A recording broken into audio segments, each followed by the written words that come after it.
Hello viewers, welcome to Newsweek South Asia, where we will provide you fresh insights into South Asia's geopolitical, strategic and security situation. Let's take a look at the headlines first. Pakistan faces fresh scrutiny over rights abuses and enforced disappearances. Baloch voices echo at UNHRC against Pakistan's policies. And severe water shortage exposes governance failures in Pakistan-occupied Gilgit-Baltistan.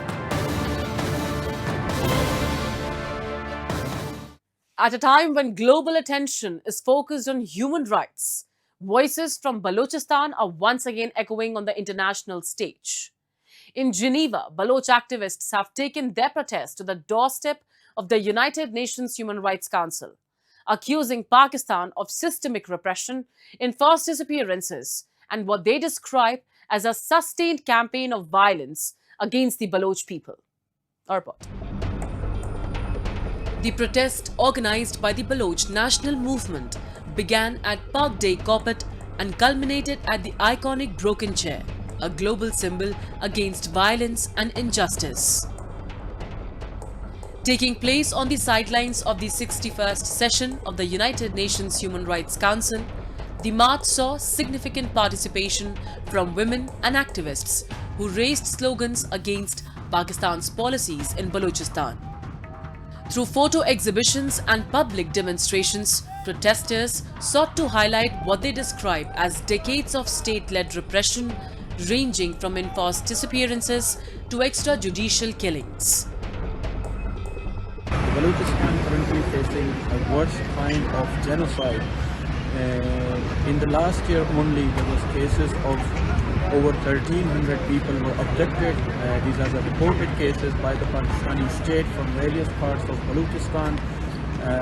At the minute, there are over 7 Baloch women which are under the detention of Pakistani state. The leader of Baloch Ekjati Committee are in Pakistani jail without a fair trial. Also, only in last month, over 20 people were killed in fake, extrajudicial way, in fake encounters, calling them they were militant, but later turned out to be previously abducted Baloch people. And this is the reality the Baloch National Movement is trying to show the world and to tell the world to not turn a blind eye on Balochistan, look at what is happening in Balochistan and make sure that they are listening to the voices of the voiceless people and they are supporting the cause of Baloch freedom. For years, Balochistan, Pakistan's largest yet most underdeveloped province, has remained at the center of serious human rights concerns. Activists and international observers have repeatedly pointed to a pattern of enforced disappearances where thousands of Baloch men, students and political workers have allegedly been abducted. Families often spend years for their loved ones with little to no legal recourse. Women too have emerged as the face of resistance, leading protests, documenting abuses and demanding accountability. Reports of collective punishment, including targeting family members of activists, have further intensified concerns over Pakistan's internal security policies. Despite Islamabad's claims of counter-terror operations, critics argue that such measures disproportionately target civilians and suppress legitimate political dissent in the region. You can see a protest demonstration is going on behind me. The Baloch National Movement has conducted various events during 61st Human Rights Council session of United Nations. As a part of this campaign, multiple interventions were intervened in United Nations. The reason to run such kind of campaigns on international platform is to get more attention towards the cause of Baloch nation, to highlight the human rights violations in Balochistan, the collective punishment. We have saw a surge in collective punishment cases The families of Baloch activists have been disappeared to pressurize Baloch activists, Baloch leaders to stop their activities. And the Baloch nation has one message to the Pakistani state that whatsoever you do, the resistance will continue. The demonstration in Geneva underscores a growing internationalization of the Baloch issue.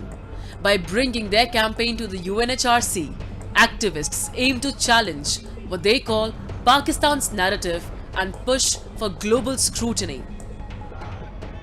Baloch groups argue that the region's rich natural resources have long been exploited, while local populations remain marginalized, politically excluded, and economically deprived.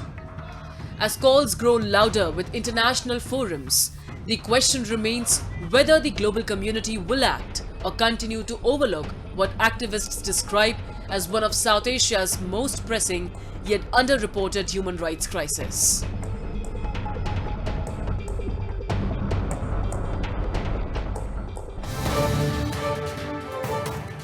Serious allegations of systemic human rights abuses have once again put Pakistan under international scrutiny.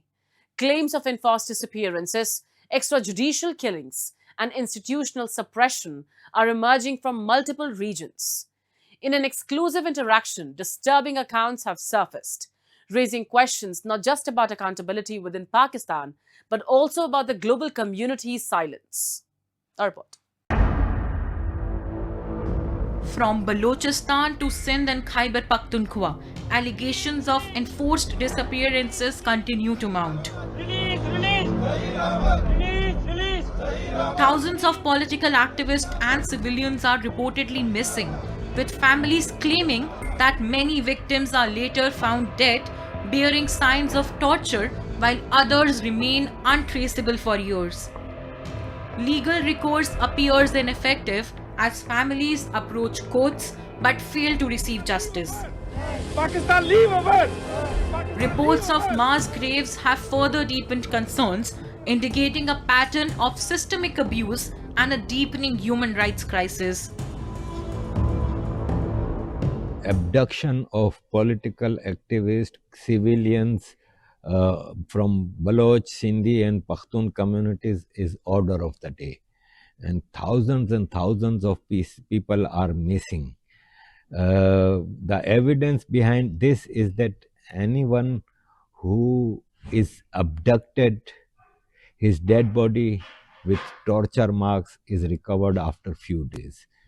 The mother, wife, daughter, sisters of these missing persons go to court immediately when they are abducted.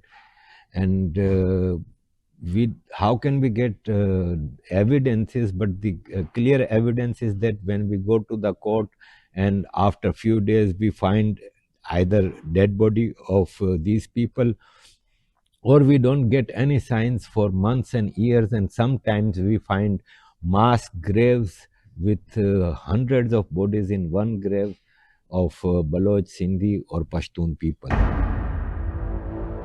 The allegations go beyond isolated incidents, pointing instead to a deeply entrenched system where dissent is crushed. Voices raising basic concerns such as access to water, livelihood, or living conditions are also reportedly targeted. The structure of governance itself has come under question, with claims that civilian institutions, including the judiciary and media, operate under overwhelming military influence, leaving little room for accountability or independent oversight. There is only one institution in Pakistan, Pakistan's brutal terrorist army. All other institutions like Prime Minister and President, like Cabinet, Parliament, Senate, Judiciary, media, all these are subordinates of Pakistan Army. Pakistan Army has total control on every affair in Pakistan. The activists, political activists and civilians It is not always political activists, even civilians who sometimes raise their voice for their fundamental rights like water, like living conditions, and these things, they are abducted. The issue also carries historical weight. Allegations draw parallels with the atrocities of the Bangladesh Liberation War, where mass killings and widespread violence were reported. Critics argue that despite global awareness, Pakistan has never faced the level of international legal scrutiny seen in other war crime cases. This raises uncomfortable questions for global institutions, including the United Nations, over selective accountability. 3 million Bengalis were killed and hundreds of thousands honor of women were snatched. So this is the situation. The same thing is happening to Baloch, Sindhis and Pakhtun today in Pakistan. Why Pakistan is not brought to war crimes tribunal like the criminals of Serbia who committed war crimes in Bosnia? They were brought to International Court of Justice for war crimes and they were convicted and punished, sentenced. So why Pakistan is not accounted for its war crimes? This is a point to think for every human rights lover, and it is time now that Pakistan should be stopped from its war crimes and human rights violations, and all the persons related to Pakistan's power corridors should be brought to justice. Further concerns have been raised over the misuse of blasphemy laws, allegedly weaponized to target minorities and silence critiques. Incidents of mob lynching and vigilante violence continue to surface, reinforcing fears of lawlessness under the guise of religious sensitivity.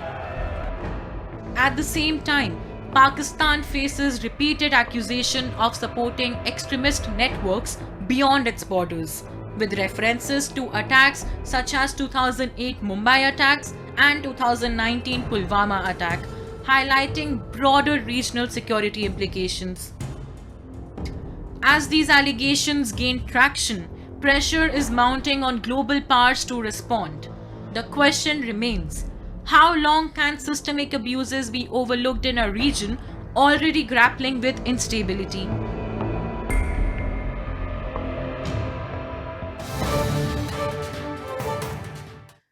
Amid a widening sectarian and political fault line in Pakistan, fresh controversy has erupted over alleged remarks by Pakistan's army chief Asim Munir. The episode has once again spotlighted deep-rooted divisions within Pakistan and its occupied regions, where questions over identity, rights, and representation continue to intensify. A political storm has erupted in Pakistan following reported remarks by Army Chief Asim Munir, with critics warning of dangerous sectarian undertones. The controversy has triggered sharp reactions from activists and observers who say such statements reflect a broader pattern of exclusionary politics in Pakistan, where religious identity is increasingly being weaponized. Analysts argue that this is not an isolated incident but part of a systemic issue where sectarian narratives have historically been used to consolidate control, often at any cost of minority rights and social cohesion. आज ये कह रहे हैं कि जी शिया जो है यहाँ से चले जाएं, यानी कि इनकी जो डेफिनेशन है कौम की उसमें अब शिया फिट नहीं बैठते हैं और उनको ये कहा जा रहा है कि जी आप या हमारे साथ हैं या फिर हमारे दुश्मन के साथ हैं। मज़े की बात है कि गिलगित बल्तिस्तान के जो उलमा हैं उन्होंने क्लियर किया है फ़ौज के ऊपर कि आप अपनी तनसीबात और अपनी बिल्डिंग्स यहाँ से ख़त्म करें, जाएं बॉर्डर पे जाके बैठ जाएं, आपका क्या काम है गिलगित बल्तिस्तान के अंदर। लेकिन मैं तो कहता हूँ कि इनको बॉर्डर पे रहने की भी इजाज़त नहीं होनी चाहिए, क्योंकि ये काबिज़ हैं। गिलगित बल्तिस्तान के ऊपर इन्होंने कब्ज़ा किया हुआ है, 78 साल से इन्होंने कब्ज़ा किया है। जिस पाकिस्तानी फ़ौज का अपना काम गिलगित बल्तिस्तान से निकलना हो, वो गिलगित बल्तिस्तान के लोगों को कह रहे हैं कि आप जो है ना ईरान जाके बैठ जाएं। तो ये जो मसाइल हैं ये गंभीर से गंभीर होते जाएंगे। The developments have once again brought global attention to Pakistan's sectarian landscape, where communities such as Shias, Hazras, and other minorities have long faced discrimination, targeted violence, and institutional neglect. In regions like Gilgit-Baltistan, the issue becomes even more complex. Despite its strategic importance, the region continues to lack full constitutional status, leaving residents without adequate political representation or legal protections. Observers note that governance in these areas remains heavily influenced by military priorities, with local voices often sidelined. This has fueled resentment as communities struggle with limited access to resources, economic opportunities, and basic rights. ये मुल्क जो है ये सिर्फ हमारे लोगों के ऊपर हमला करके, हमारे वसाइल पे, हमारी आइडेंटिटी पे और शनाख्त पे हमला करके सिर्फ हमारी ज़मीन के लालच में यहाँ पर है, और इसने अपने अमल से साबित किया है कि उसको हमसे कोई मोहब्बत नहीं है, उसको सिर्फ हमारी ज़मीन चाहिए। तो हम जो हैं भारत का 26 जनवरी 1950 को हम उनका आईनी हिस्सा बने हैं। पाकिस्तान का तो हम आईनी हिस्सा हैं भी नहीं है, ना कभी बन सकते हैं। पाकिस्तान की कोई ऐसी ताकत नहीं है जो हमें अपना आईनी हिस्सा बनाकर हमें बराबरी के हुकूक दे, और अब तो हालात जो हैं उससे भी गंभीर होते जा रहे हैं। तो ये जो इश्यूज़ हैं इनको समझने की ज़रूरत है। हमारा जो इत्तेहाद है, माशी इत्तेहाद, माशरती इत्तेहाद, सकाफती इत्तेहाद वो लद्दाख के साथ है। पाकिस्तान जो है वो अपने मसाइल खुद हल करे, हमें अपने इलाके के बारे में सोचना चाहिए।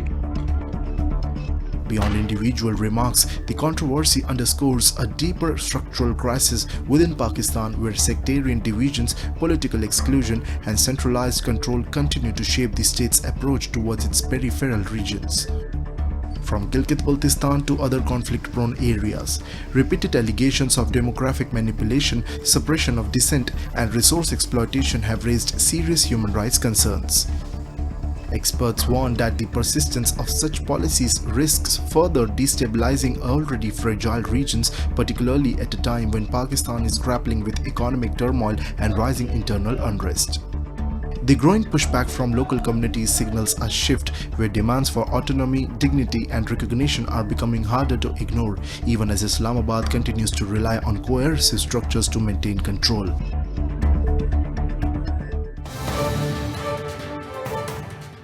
In Pakistan-occupied Gilgit-Baltistan, the government's tall claims of progress stand shattered as residents fight for something as basic as water.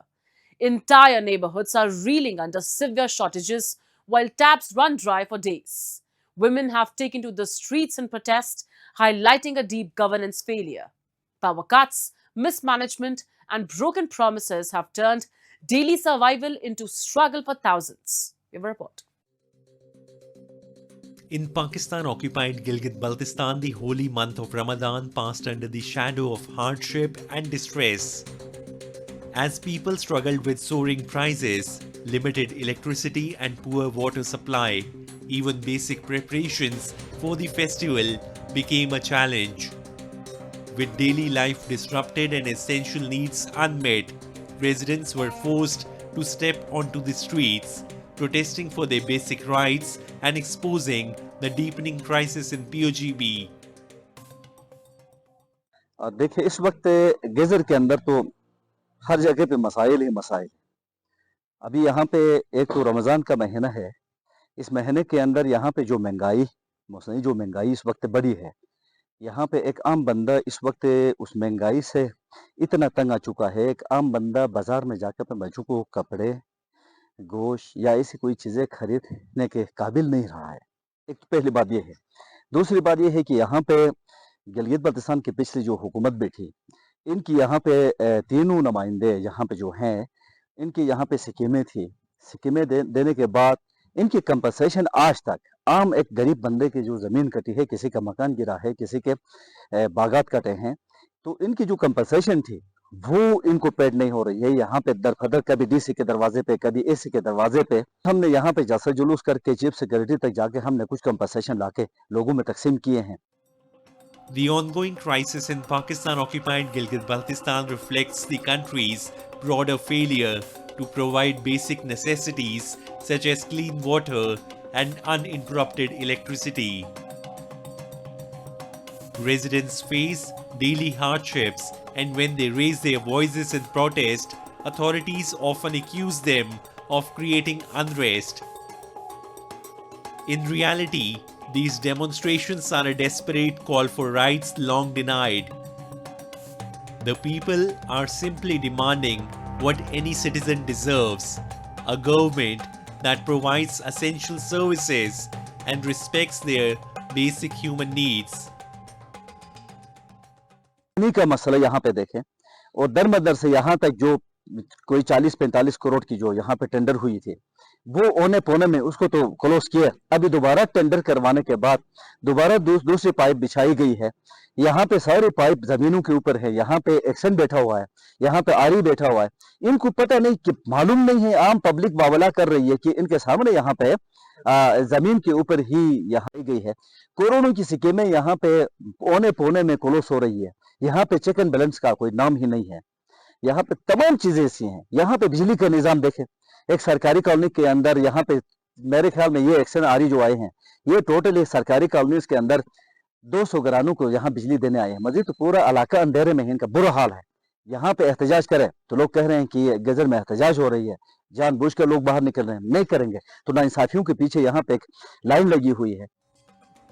The struggles of residents in Pakistan-occupied Gilgit-Baltistan go far beyond water and electricity shortages.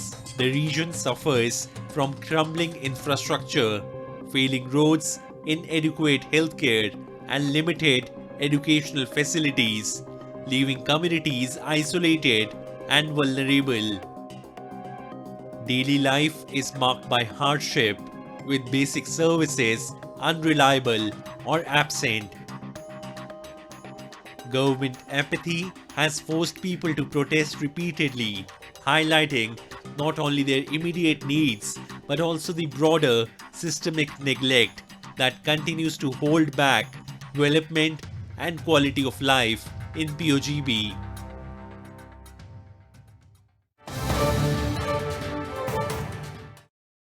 And with that, we come to the end of this edition of Newsweek South Asia. We'll be back next week with more news, views, and analysis from the subcontinent. Meanwhile, do keep writing to us at nwsa@anin.com. This is Shivangi Mishra signing off on behalf of the entire team of Newsweek South Asia. Goodbye and take care.